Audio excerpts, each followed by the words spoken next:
హరహర మహాదేవ. ఈ కాలంలో ఎక్కడ చూసినా చిన్న దోషం కలిగింది అంటే చండీ హోమం చేయించుకోవడం పరిపాటైపోయింది చాలామంది. చండీ అంటే అంత గిరాకీ ఉంది అని చెప్పాలి. నిజానికి చండీ అంటే బ్రహ్మ విద్య అని అర్థం. అది పారాయణం చేయడం వల్ల గ్రహదోషాలు పోతాయన్నమాట వాస్తవమే. లలితా సహస్రనామం కానీ చండీ కానీ ఇవన్నీ చేసుకునే వాళ్ళకి అమ్మవారి రక్ష సిద్ధిస్తుంది, అందులో సంశయం లేదు. అయితే పురోహితుడి ద్వారా చేయించుకున్నామన్న మాటే కానీ మన మనస్సు అమ్మవారి మీద ఉండదు. కనుక అమ్మవారి మీద ఉండాలి అంటే కనీసం కొన్ని శ్లోకాలైనా మనం అర్థం తెలుసుకుని వాటిని స్మరణం చేసుకుంటూ ఉండాలి. పారాయణ అనేది నిజంగా అదొక దీక్షాబద్ధమైనటువంటి విధానంలో జరిగేది. అయితే ఈ సప్తశ్లోకి అనేది స్వయంగా వ్యాస భగవానుడు మార్కండేయ పురాణంలో మనకి అనుగ్రహం చేశారు. 700 శ్లోకాల్లో 7 శ్లోకాలని రత్నాలుగా తీసి పెద్దవాళ్ళు మనకి పారాయణం చేసుకోవడానికి అనుగ్రహం చేశారు.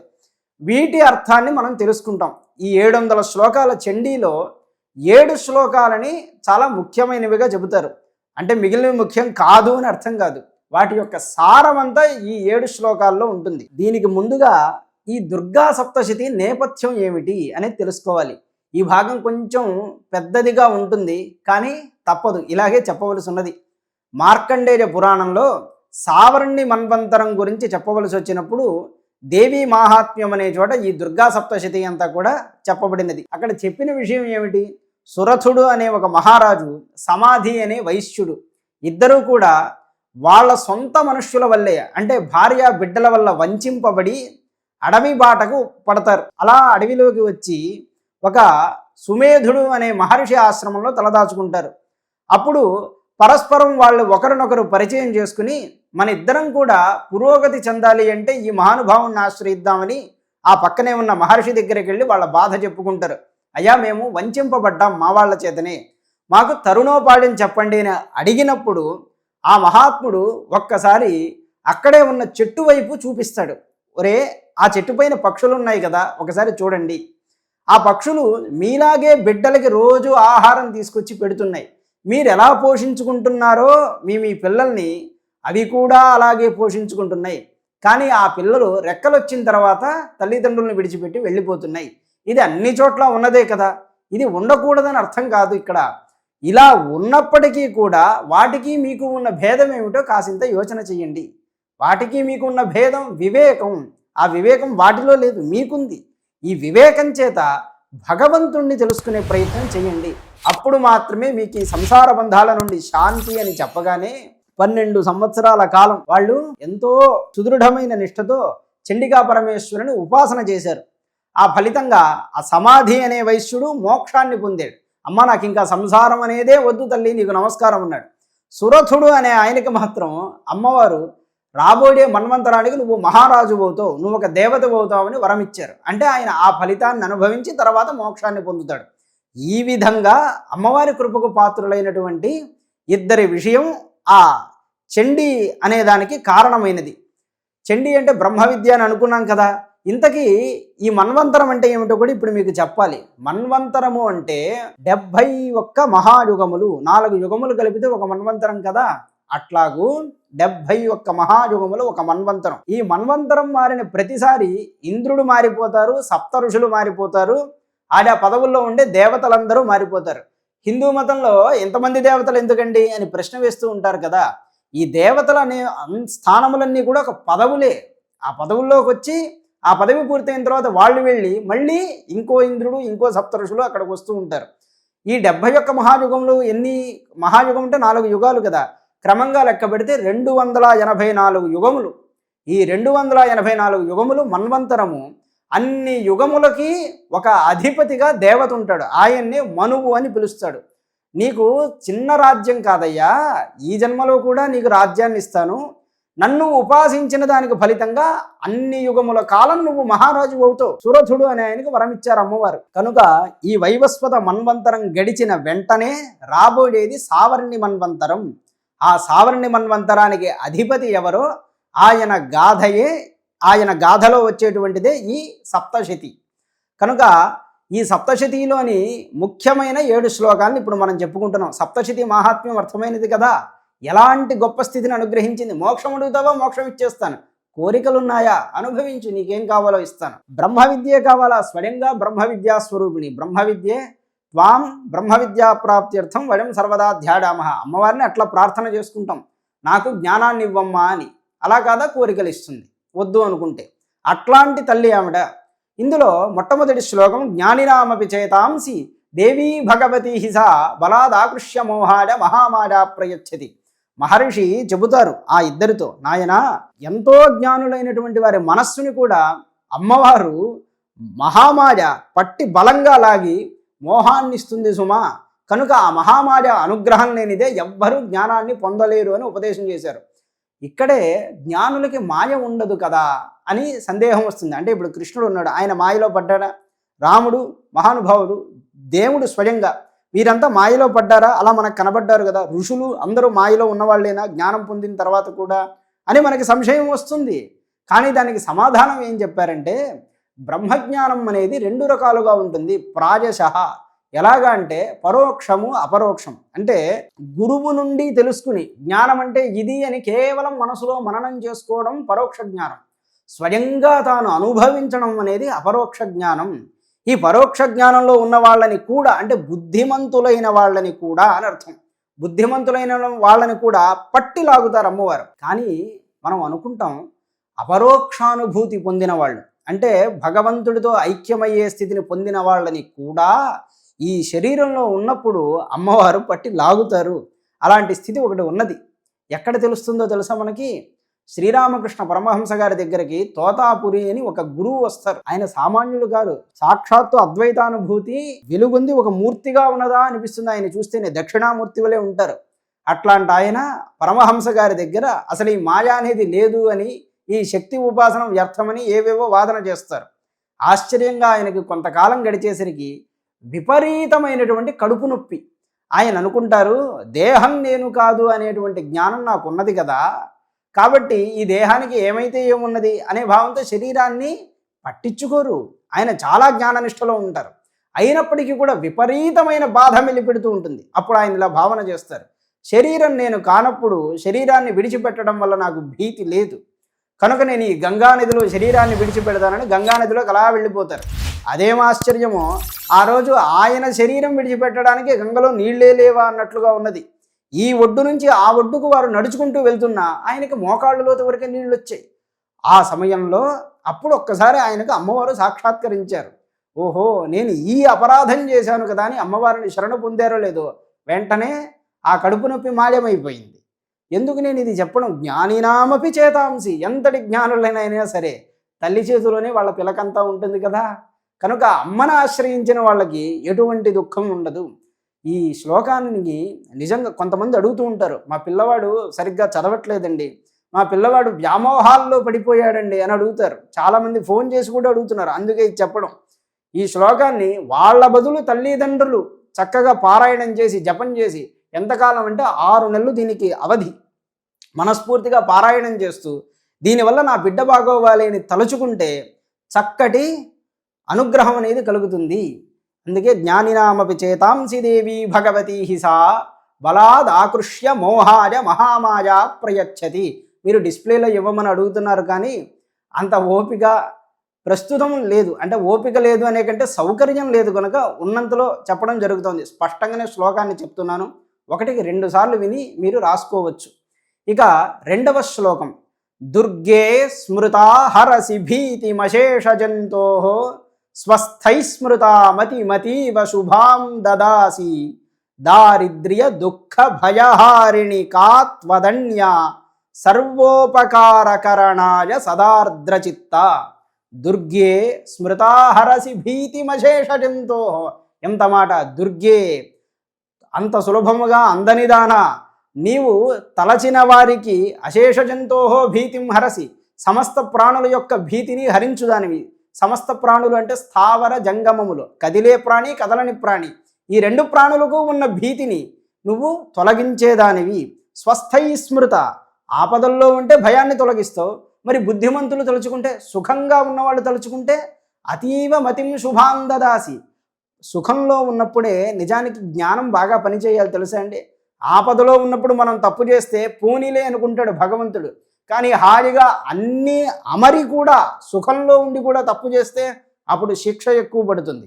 అట్లాంటి సుఖంలో ఉన్నప్పుడు నిన్ను ఎవరైనా తలుచుకుంటే మంచి బుద్ధినిస్తావు కదా, కళ్యాణకరమైన బుద్ధిని. అదంతా నువ్వే ఇస్తున్నావు. స్వస్థై స్మృత మతి మతీవ శుభాం దదాసి దారిద్ర్య దుఃఖ భయహారిణి. దీనికి ఎన్ని ఫలములు చెప్పారు ఈ శ్లోకానికి. దారిద్ర్యము, డబ్బు లేకపోవడం, స్పష్టంగా అర్థాన్ని తీసుకోవచ్చు, ఏం దోషం లేదు. దారిద్ర్యం, దుఃఖం, భయం, వీటిని హరించడంలో కాత్వదన్య, నీకంటే గొప్ప వాళ్ళు ఎవరున్నారమ్మా?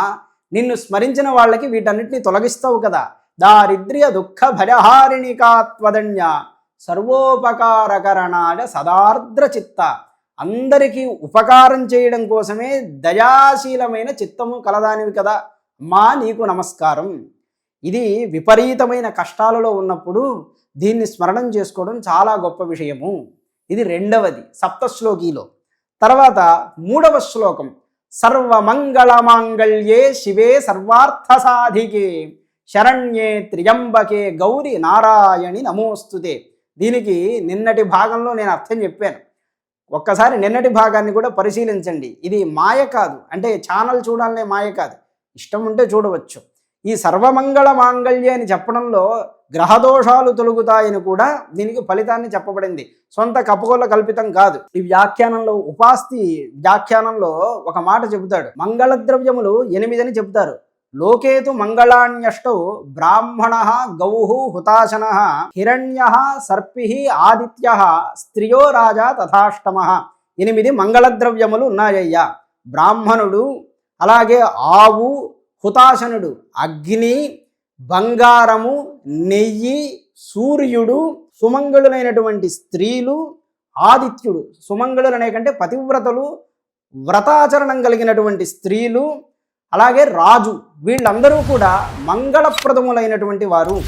ఈ మంగళప్రదములైనటువంటి వాళ్ళలో ఉన్నటువంటి మంగళము నీవే కనుక సర్వమంగళ మాంగళ్య, సర్వమంగళేషు మాంగళ్యే. ఆ మంగళము చేయడంలో వాళ్ళు ఎంతో గొప్పవాళ్ళు అయి ఉంటారు. అంటే వాళ్ళని చూడడం వల్లే మనకి మంగళం కలుగుతుంది. వాళ్ళలో ఆ గొప్పదనంగా ఉన్నది నువ్వే అని ఇక్కడ అర్థం, సర్వమంగళ మాంగళ్యే. పైగా అత్రి మహర్షి ఒక మాట చెబుతారు, ప్రశస్తాచరణం అప్రశస్త అనాచరణం అంటారు అత్రి మహర్షి. అంటే చెప్పింది, శాస్త్రాల్లో చెప్పింది చేయడం, వదిలేయమని చెప్పింది చేయకుండా ఉండడం, ఇది మంగళం అని చెప్పారు. కనుక ఆ మంగళమును అనుగ్రహించేది సర్వమంగళ మాంగళ్యే. జ్యోతిష్ శాస్త్రంలో గ్రహములు మంగళములు కలగజేస్తాయని కొన్ని ద్రవ్యాలని యజనం చేయమంటారు. వాటి యందున్న మంగళం అంటే గొప్పదనం కూడా నువ్వే కనుక సర్వమంగళ మాంగళ్యే. అన్ని విధాలుగా మంగళాన్ని అనుగ్రహించేదానా, శివే సర్వార్థ సాధికే, కోరుకున్నది ఇచ్చేదానా, శరణ్యే త్ర్యంబకే దేవి నారాయణి నమోస్తుతే. అట్లాంటి తల్లి నీకు నమస్కారం. ఇంకా కావాలంటే ముందు శ్లోకంలో చూడండి. ఇక 3వది, సర్వస్వరూపే సర్వేశే సర్వశక్తి సమన్వితే భయేభ్యస్త్రాహినో దేవి దుర్గే దేవి నమోస్తుతే. సర్వస్వరూపే సర్వేశే. సర్వస్వరూపే అంటే అన్ని రూపములు తానై ఉన్నది, సంశయం ఏమీ లేదు. సర్వస్వరూపే సర్వేశే. సర్వేశే అంటే కర్తుం అకర్తుం అన్యథా కర్తుం. ఇది ఇలా చేయడానికి, అలా చేయడానికి, ఇంకొకలా చేయడానికి. అంటే ఉన్న విషయాన్ని ఎలా మార్చడానికైనా సమర్థురాలు అమ్మవారు. అమ్మవారిని ఆశ్రయిస్తే మన కష్టం తీరుతుందని అనుకోవద్దు, ఎలాగైనా చెయ్యగలదు. కనుకనే సర్వేశే అని చెప్తున్నారు. సర్వస్వరూపే సర్వేశే సర్వశక్తి సమన్వితే. తర్వాత మాటదే భయేభ్యస్త్రాహినో దేవి.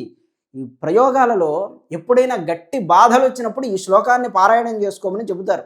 అంటే తంత్ర ప్రయోగములు ఉంటాయి కదా, వాటిల్లో ఈ మాట అంటారు, భయేభ్యస్త్రాహినో దేవి, మమ్మల్ని సమస్త భయముల నుండి రక్షించు తల్లి దుర్గేదేవి నమోస్తుతే.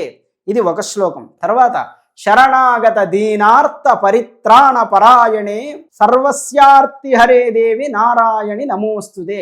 దీన ఆర్త పరాయణే. స్మృతి కంటే శరణాగతి ఇంకా గొప్పది. అంటే కేవలం తలుచుకోవడం కంటే నాకు ఏం తెలియదమ్మా నువ్వే గొప్ప అని అమ్మవారిని ఆశ్రయించడమే శరణాగతి. ఏం చేసినా ఇక నీదే భారం అనుకోవడం శరణాగతి. అట్లా శరణాగతి చేసినటువంటి దీనులకు, ఆర్తులకు రక్షడై పరిత్రాణపరాయణి, సతతము కాపాడుతూ ఉండడంలో నిన్ను మించిన వారు లేరు. అదే వ్రతంగా కలదాను. సర్వస్యార్తి హరేదేవి, అందరి యొక్క ఆర్తిని తీర్చేటువంటి తల్లి నారాయణి నీకు నమస్కారమమ్మా. ఇది ఒక శ్లోకం. రోగానశేషాన్ అపహంసి తుష్టారుష్టాతు కామాన్ సకలాన్ అభీష్టాన్ త్వామాశ్రితానాన్న విపన్నరాణాం త్వామాశ్రితా హ్యాశ్రయతాం ప్రయాంతి. ఈ శ్లోకం కూడా గొప్పది. వ్యాధులు పోవడానికి దీన్ని స్మరణం చేసుకోవాలి. ఇది లలితా సహస్రనామంలో సర్వవ్యాధి ప్రశమన్యై నమః, రోగపర్వత దంభోలయే నమః. ఈ నామాలు సహజంగా విడిగా మీరు అనేక గ్రంథాలు స్వయంగా చూసి కొత్త కొత్త బీజాలు కలుపుకుని చేయవద్దు. దీనివల్ల ఇబ్బందులు పడతారు. ఇంతవరకు మాత్రం చేసుకుంటే ఎటువంటి హాని కలగదు. 6 నెలలు దేనికైనా మంత్రానికి అవధి. జాగ్రత్తగా చేసుకుంటూ ఉంటే మనకి ఫలం కలుగుతుంది. సరే, అదలా ఉంచితే రోగాన్ అశేషాన్ అపహంసి, అశేషాను రోగాన్ అపహంసి. ఎప్పుడు తుష్ట. అమ్మా, నువ్వు గనక సంతోషం పడితే, ఏది తుష్ట, నువ్వు గనక సంతోషించినట్లయితే రోగములను అశేషముగా హరించుదానవు.